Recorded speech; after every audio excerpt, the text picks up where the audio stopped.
Hi, second graders. Today we are going to read a book called The Explorers Find Treasure. I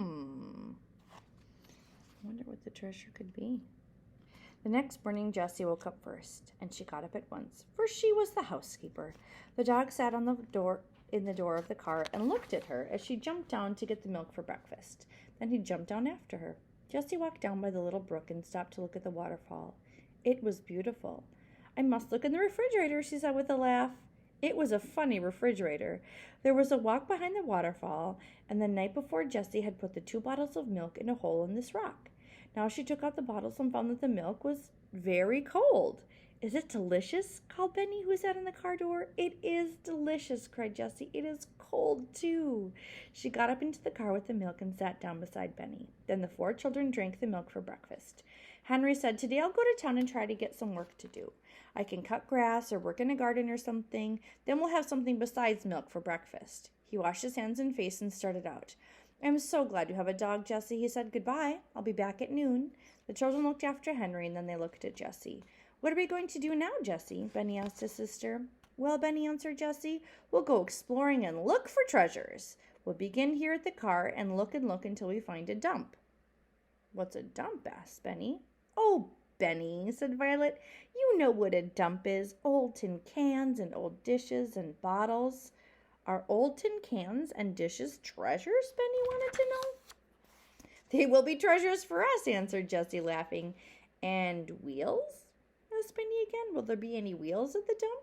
"Yes, maybe," replied Violet, "but cups, Benny, and plates, and maybe spoons. You like to drink milk out of a cup." "Oh, yes," agreed Benny politely, but anyone could see that his mind was still on wheels.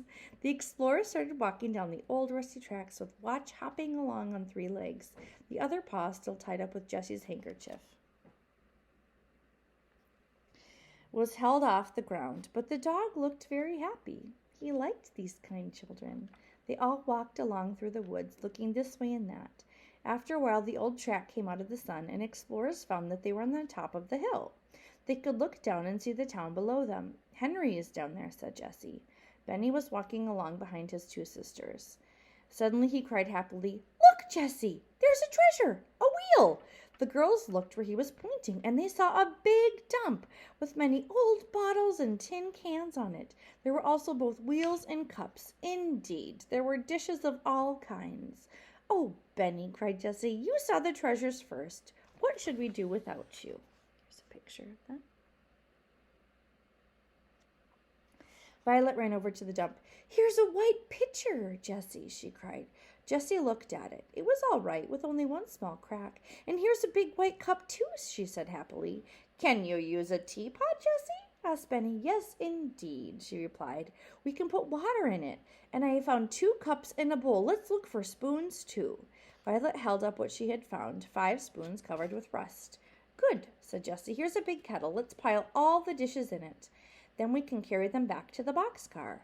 Benny had found 4 wheels just alike and laid them to one side. Now he held up a pink cup.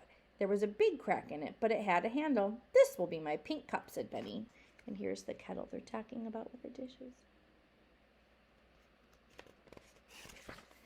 "I hope it will hold milk," said Jessie, laughing. "It's a beautiful cup, Benny." The children laid out all their treasures, even the wheels on the board, and the girls carried the board back to the boxcar between them. They put the dishes down by the brook. "Now we must wash them," said Jessie. "All right," agreed Benny. "We'll wash my pink cup." And never did a little boy hand dishes so carefully to his sisters as Benny did. The girls washed the dishes with soap, and Jessie used sand to get the rust off the spoons. "There," she said, washing the last shining spoon. "How fine they look, but I'm afraid they still aren't clean enough to eat from. When Henry comes, we'll get him to build a fire. Then we can have hot water to rinse them, and then they will be very clean." The children sat back and admired the dishes. Suddenly Violet cried, "Oh, I know where to put them. Come and see what I found in the car last night." Both girls looked in the door. "Look on the door to the other side of the car," said Violet. All Jessie saw were 2 pieces of wood nailed to the closed door of the car, but she knew at once what was in Violet's mind. She ran to get the board they had carried from the dump and laid it carefully across the 2 pieces of wood. It made a fine shelf for the dishes. "There," said Jessie. The children could hardly wait to put the shining dishes on the shelf. "Let's put them on now," said Violet, "and let's see how they look, without waiting to rinse them." When they were on the shelf, Violet picked some white and yellow flowers and put them in a cup full of water in the middle of the shelf. Oh, look how nice they look. "There," said Jessie, stepping back to look at it. "You said there 3 times," remarked Benny happily. "So I did," replied Jessie, laughing, "and I'm going to say it again." She pointed into the woods and said, "There." Henry was coming through the woods, and he was carrying many funny-looking bundles in his arms.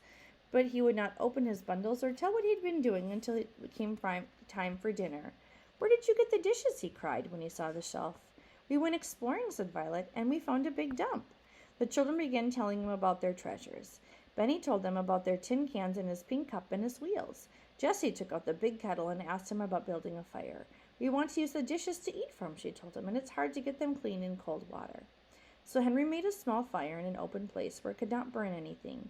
He put big stones around it. "We ought to have a fireplace," he remarked, just to clean the kettle with sand, and filled it with water. Then Henry put on the fire. Soon the water was boiling, and Jessie rinsed the dishes carefully.